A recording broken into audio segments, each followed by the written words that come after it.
Salut, c'est Meryl sur TikTok. Sale. Let's go. Walk it like I talk it. Walk it. Walk it like I talk it. You. Walk it like I talk it. Walk it like I talk it. Hey.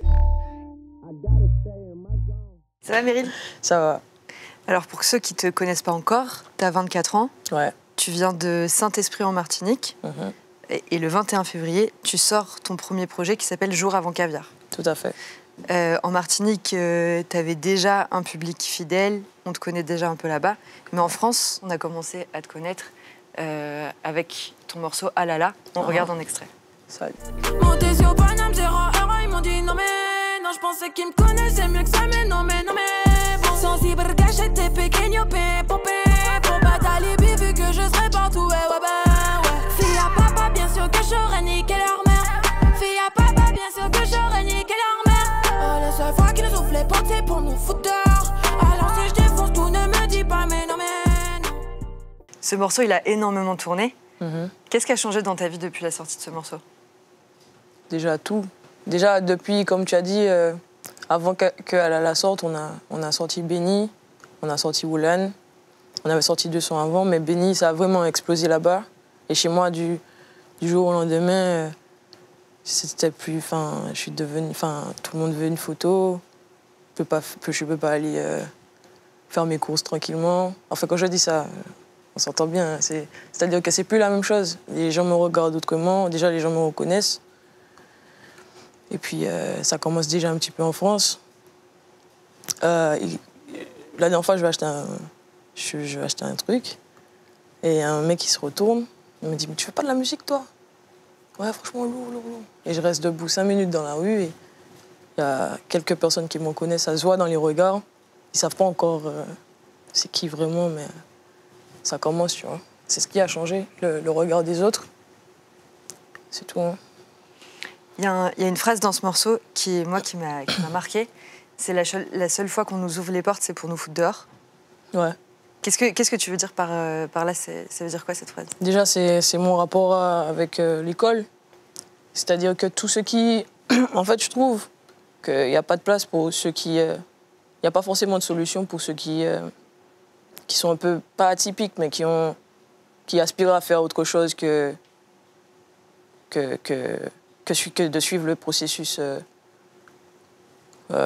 classique, quoi. Ouais, classique. Voilà. Et donc, ça veut dire qu'il y a beaucoup d'enfants beaucoup de jeunes qui s'ennuient, qui vont pas en cours, parce que juste ça les intéresse pas. Et quand les profs font face à ce genre on va dire, de personnages, bah, tout de suite, c'est un rapport de force. Il y en a qui comprennent, mais c'est pas tous, tu vois. Et donc, du coup, ça m'a valu d'être souvent renvoyée, parce que je dors trop, parce que c'est juste que... Parce que tu dors trop. Non, parce que je dors trop ou que je m'ennuie, donc forcément, je suis pas concentrée, que je parle avec un... C'était pas méchant, mais c'était... Après, ils ont raison. Il y a quelqu'un qui fout le bordel dans le cours, tu vois. C'est normal de le rejeter, tu vois. Enfin, pas le rejeter, mais de le mettre dehors, tu vois. Pourquoi tu foutais le bordel quand tu étais en cours? Franchement, c'était pas méchant, mais c'était... D'ailleurs, les profs, ils m'aimaient bien, mais... J'étais trop... C'était pas intenable, mais je sais pas comment t'expliquer ça. C'est juste que j'étais pas concentrée. J'étais pas à ma place, et tout, ils le sentaient. Et donc, du coup, il y en a qui comprenaient, il y en a qui comprenaient pas, et là, ça devenait compliqué. C'est une jolie façon de dire les choses. Tu disais que tu dormais beaucoup. Il y a un morceau dans ton projet qui s'appelle 15 AM. Ouais. Tu dis que tu te lèves à 14, 13, 15 heures. Ouais. C'est vrai, ça? Tu te lèves tard à chaque fois? Tu vis plus la nuit que le jour? Ouais. Ça, c'est de tout temps. C'est ce qui m'a valu que... En fait, quand j'étais plus jeune, j'écrivais la nuit, quand mes parents dormaient et tout, ou le week-end. Parce que sinon, si je vais à l'école, j'ai pas trop le temps, donc j'écrivais la nuit. Donc, ce qui fait que le matin, je me réveille fatiguée, tu vois. Mais oui, et quand je suis arrivée en France pour faire... Quand Chris m'a fait monter en France et tout, Chris, c'est mon producteur actuel, bah, c'est vrai que j'étais contente parce que le studio, c'était la nuit, et on faisait que ça. Donc du coup, le rythme... Déjà que quand tu sors de Martinique et tu arrives en France, il y a 6 heures de décalage, donc tu es en jet lag. Donc du coup, c'est difficile de retrouver un rythme. Mais le rythme que j'avais en France ne m'aidait pas à dormir la nuit, tu vois ce que je veux dire? Donc voilà, c'est la réalité. Toi, la phrase les gens qui se lèvent tôt... c'est quoi déjà le futur appartient aux gens qui se lèvent tôt? L'avenir appartient à ceux qui se réveillent tôt. C'est pas pour toi, quoi. Non, l'avenir appartient à ceux qui sont pas là à rien faire, tu vois. Ceux qui font, en fait, c'est tout. Tu peux le faire à 18h, tant que tu l'as fait, tu l'as fait. C'est vrai, après, c'est vrai on vit dans une société, il faut s'adapter pour ne pas être complètement marginal, enfin, tu vois. Sinon, tu t'avances tout seul et en fait, t'es humain, donc t'es obligé d'avancer avec l'autre. Donc il faut un peu se caler sur l'autre, mais ça veut pas dire que tu vas pas réussir si t'es un lève-tard, tu vois. Il y a un morceau dans ton projet qui s'appelle Désolé. Ouais. On peut regarder un extrait. Vas-y. Fais pas la bise, baby, t'étais où quand y'avait pas la méprise. Si elle tombe, c'est pour relever maman. À part Adrienne, ces chiennes ne seront pas loyales. Pas d'happy, la cigale n'aura jamais de cara.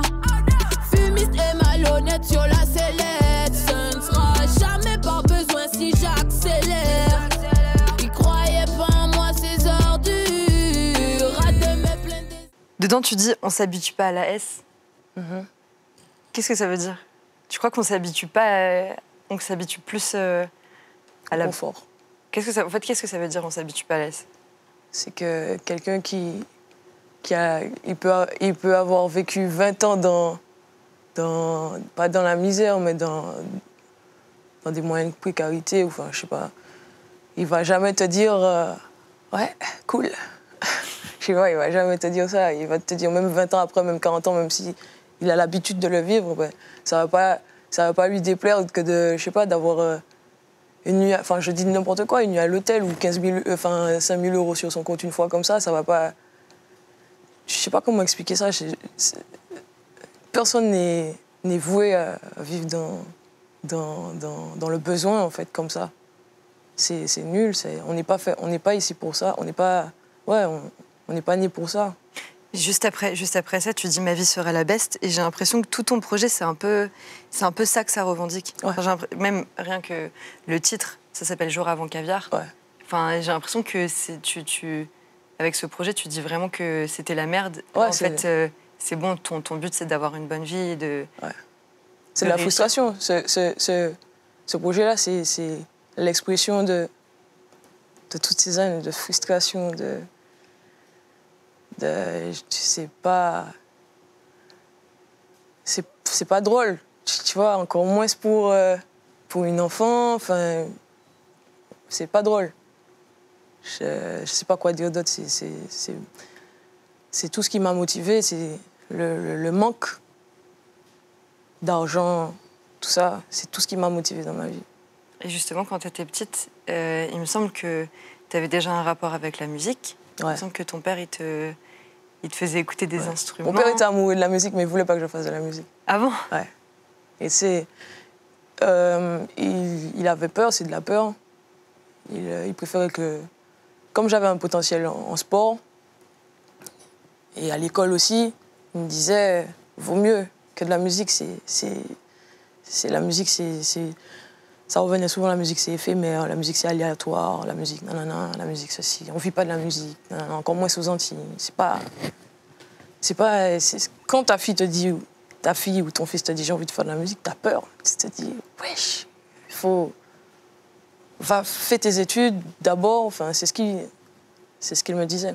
Mais mon père, quand j'étais jeune, il écoutait beaucoup des orchestres, tu sais, on est martiniquais, donc géographiquement ça implique qu'on écoute de la salsa du côté Porto Rico, tout ça, du hip-hop, on est proche des États-Unis,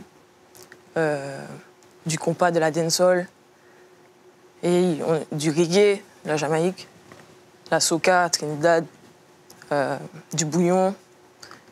On a plein de musiques comme ça, et j'ai été bassinée dans ça, et j'écoutais ça avec mon père. Et il nous faisait reconnaître un peu, surtout les musiques à orchestre, genre, surtout le compas, me faisait reconnaître tous les instruments qu'il y avait dans l'orchestre. Ouais, c'était ça, mon premier rapport à la musique. Toi, avant de te lancer en tant que rappeuse, en tant qu'artiste indépendante, Ouais. t'as travaillé pour d'autres artistes. Et t'as été beaucoup top lineuse. Ouais. Est-ce que pour ceux qui ne savent pas ce que c'est, est-ce que tu peux expliquer ce que c'est? La top line, c'est... bon, pour que ça soit une explication accessible, c'est comme si c'était du yaourt organisé. En fait, c'est des mélodies et de la structure. C'est-à-dire qu'on pense un son, on a une mélodie, et quand on a toute la lead, à la fin, on la structure de façon à ce que le son soit au maximum efficace et que ça rentre dans la tête des gens. C'est-à-dire, c'est comme les... Enfin, c'est un peu de la science, quoi. C'est une petite science. Pas à 100% exact, mais il y a 2-3... C'est-à-dire que quand tu as la mélodie, tu sais que tu l'as. Et après, c'est de la structure, voilà. C'est ça la top line. C'est maximiser l'audience, en fait. Toi, à un moment, tu t'es rendu compte que en fait, ce métier, il était ancien et qu'il y avait plein de gens qui travaillaient pour d'autres artistes et qui écrivaient même pour d'autres artistes. Ouais. Il me semble que tu as découvert ça avec Pascal Obispo et Zazie, qui écrivaient pour Johnny Hallyday. Déjà, à la base, quand je me suis intéressée à ça, c'était l'époque où le ghostwriter de Dre qui sortait un peu de l'ombre. Il y avait toute une rumeur autour de ça et tout. Et je me suis renseignée, j'ai appris qu'Allumer le feu, c'est Pascal Obispo. Pour moi, Johnny, tu vois, il écrit, c'est un artiste, tu vois. Et c'est là que j'ai compris qu'en fait, derrière chaque artiste, il y a une espèce d'industrie, une espèce d'usine, pardon. Et tu as des auteurs, et Pascal Obispo a écrit Allumer le feu. Et après, des années après, j'ai compris les histoires de SACEM et tout. Je me suis dit, oh le bâtard. Je dis, lui là, il a dû se ramasser un sacré truc. Et voilà, et tout s'est aligné en fait. C'est la même époque où je découvre ça. Et il y a mon producteur qui m'avait déjà repéré 2 ans avant, mais je ne pouvais pas travailler. Donc on s'est recontacté. Après,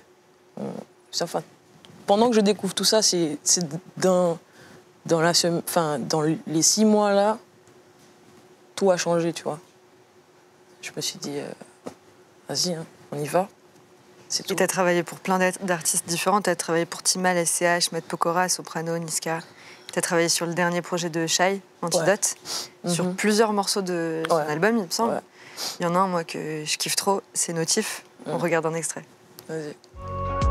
Si tu donnes ta parole, est-ce que t'auras les mots pour dire que tu aimerais me suivre jusqu'à la mort, même si je me désabonne, dis-moi. Si tu donnes ta parole, est-ce que t'auras les mots pour dire que t'aimerais me suivre jusqu'à la mort, même si je me désabonne, dis-moi.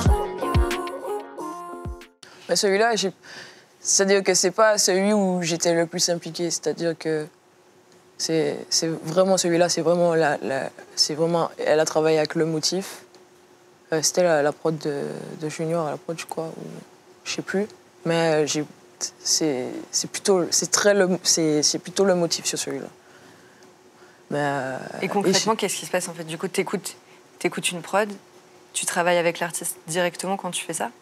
Ouais, on travaille ensemble. C'est par exemple pour faire l'album de Shai, on a fait un séminaire. C'est-à-dire que maintenant, pour faire un album, c'est bien de se retirer, de se mettre avec toute son équipe, toute son usine, on va dire, et créer un laboratoire excentré, loin de Paris, loin de là où tu habites, changer d'air et tout. Donc c'est ce qui s'est passé pour cet album. Et on était tous là, avec le motif, Joey, Josh, Junior, le motif, Kaku. Il y avait beaucoup de personnes. Et ouais, celui-là fait la prod, j'entends, on travaille, on fait ce qu'il y a à faire. Après, on travaille avec l'artiste, elle enregistre. Franchement, cet album, il s'est fait rapidement parce que humainement, on était tous, je sais pas comment t'expliquer, quand il y a un travail à faire, on le fait, mais en plus, s'il y a le côté humain, ça donne un côté magique. Pour moi, l'album, il est incroyable. Cet album, il est incroyable pour plein de raisons différentes. Parce que, franchement, c'est trop bien passé. Ces jours-là, les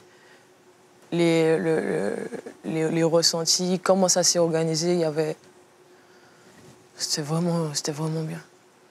Et toi, donc, tu as fait beaucoup de top line. Et aujourd'hui, comme tu es lancé en solo, ouais. C'est quoi la grosse différence? Qu'est-ce que tu préfères? Et tu t'entoures de qui? Qu'est-ce que je préfère? Moi, mon rêve, depuis petite, ça a été toujours d'être au devant de la scène. Moi, je suis très fan de Chris Brown, très fan de Michael Jackson, des bêtes de show, des bêtes de scène. Et être dans la lumière, c'est... Tu vois, c'est ce qui m'a toujours animé. Après, faire de la top line, j'adore ça parce que c'est une autre casquette et honnêtement, ça te fait ça nourrit ton humilité, en fait. Tu restes à ta place, tu vois, et je trouve que c'est une bonne éducation d'orgueil. Honnêtement, c'est ce que ça m'a appris. Donc, j'aime la top line autant qu'être au devant de la scène, mais être devant la scène, c'est depuis petite, donc oui, apparemment, tu faisais des spectacles chez toi, quoi, ouais. À partir de 3 ans. Des concerts, des 3 ans, des petits shows comme ça. Je chantonnais des yaourts. Ouais, voilà, c'est ça. La musique, tu l'as vraiment depuis toute petite, quoi. Tu as toujours grandi avec la musique. Que ça. Et il y a le motif avec qui tu travailles beaucoup. Ouais. Je l'ai appelé pour avoir des informations sur toi, pour savoir un peu plus comment vous travaillez ensemble et tout. Okay. Et il m'a dit que tu avais une vraie énergie musicale qui était indescriptible. Qu'en gros, tu avais un truc de musicalité, en gros, inné un peu, quoi. Et avec lui, tu as fait un morceau récemment qui s'appelle La Brume. On l'écoute et on regarde le clip. Vas-y. J'ai l'inconnu sur la plume dans vos vies, je m'installe. Dans ma chambre, c'est la brume, ils me disent instable. Mais je me sens mieux ici que sur un piédestal. On n'aime pas pour de vrai quand on aime sur Insta. Oh et oh, dans tout ça, je m'oublie. J'en perds les mots, c'est que tout est fini. Alors j'appelle mon alter ego. Il ne reste que lui, tu comprendras mieux sur les raisons pourquoi je souris. Ce morceau, La Brume, tu l'as travaillé avec le motif. Ouais. Comment vous l'avez travaillé ensemble? Ce morceau, déjà, on a travaillé pour un autre artiste. Et ça n'a pas été pris. Et comment on l'a travaillé? Techniquement, on fait le motif commence à travailler sur ça. Il a la top line du son. Et moi, je rajoute le premier. Je rajoute mon couplet, mes paroles sur la top line. Mélancolie sur la plume d'un vie. Cette top line-là, c'est celle de le motif. Je rajoute mes paroles. On se donne des idées parce qu'on était à 3 avec Junior, le motif et moi. Il écrit, en fait, le motif, il a déjà l'idée de... Il nous explique un peu. Avant d'écrire le son, il me dit... C'est comme si je suis à l'intérieur, mais je suis bien là, mais dehors, c'est nul, enfin... Tu vois. Et moi, je rajoute... Ça, en top line, c'est moi. Et les paroles aussi. Et tout le couplet... le couplet du motif... c'est... il écrit son couplet et voilà comment ça s'est fait. Okay. Techniquement, c'est comme ça que ça s'est passé. Est-ce que pour se rendre compte un peu concrètement, Meryl, est-ce que tu voudrais bien nous expliquer en 5 minutes ou nous montrer un peu, vite fait, comment tu appréhendes une prod et comment tu réfléchis un peu dessus? Il y a Junior à la prod qui nous a envoyé une prod. Okay. Enfin, c'est plutôt le motif qui nous a envoyé une prod de Junior à la prod. Est-ce que tu peux l'écouter et nous expliquer un peu comment tu fais là? Est-ce que tu penses à un truc en particulier? Est-ce que ça t'ambiance ou pas? On écoute. Junior à la prod.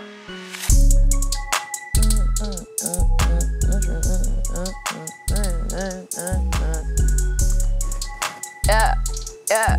I got a real night, 7 a real night. I will let you know my real night. I will let you know my night, yeah.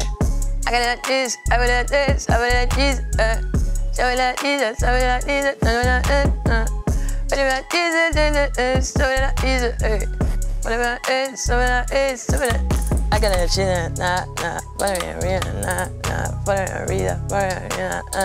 voilà, c'est comme ça se passe en gros. En fait, tu fais comme En fait, les enfants dans ma quand- tête, je suis qu'un riz en fait. Tu fais comme les enfants quand ils savent pas parler anglais. Voilà, et c'est qu'ils- ça. Non, mais ils j'ai connaissent dans ma la- tête. Ils connaissent la je chanson, suis- mais qui savent pas les paroles. Frère, j'arrive dans un truc et je m'imagine avec un tel. Je suis dans la sauce. De ouf. Dans ma tête, en fait, tout se passe dans la tête de comment je me. En fait, tout ce que je fais, c'est comme je m'imagine en fait plus tard. Et donc du coup, ça ressort maintenant, tu vois. Je sais pas si je me fais comprendre, mais c'est une histoire de comment tu te vois en fait, comment tu te te sens. vois plus tard. Ouais. Ce Comment que tu espères faire plus tard, en fait. Ouais, et tout ressort dans... Comme si ma bouche, c'était un filtre, en fait. C'était une espèce de traduction de ce qui se passe dans ma tête. Mais je sais pas si je vais me faire comprendre en disant ça. Mais... Peut-être par les musiciens, peut-être par ceux non, qui- je sais pas, qui pour connaissent. personne. Parce que, en fait, c'est très particulier de comment ça se passe quand je rentre dans... À chaque fois que je rentre dans le studio, c'est exactement la même chose qui se passe dans ma tête. Et ça, je sais pas comment le décrire. À chaque fois que je rentre dans un studio, c'est exactement ce qui se passe. Enfin, c'est exactement la même chose. C'est le même. C'est toujours la même chose, tu vois. Mais je sais pas comment expliquer ça. Je sais juste que. J'imagine que demain, que ça devient encore plus big, plus grand, plus. Et tout se traduit dans ma façon de faire quand j'enregistre un son. C'est que de l'émotion, en fait. C'est tout. Et quand tu dis que, en fait, tu penses tout le temps à la personne que tu as envie de devenir, Ouais. ou ce que tu as envie de devenir, c'est quoi, en fait? Comment tu définirais ce que tu as envie de devenir? Je veux juste être... Tu vois, je vais répondre...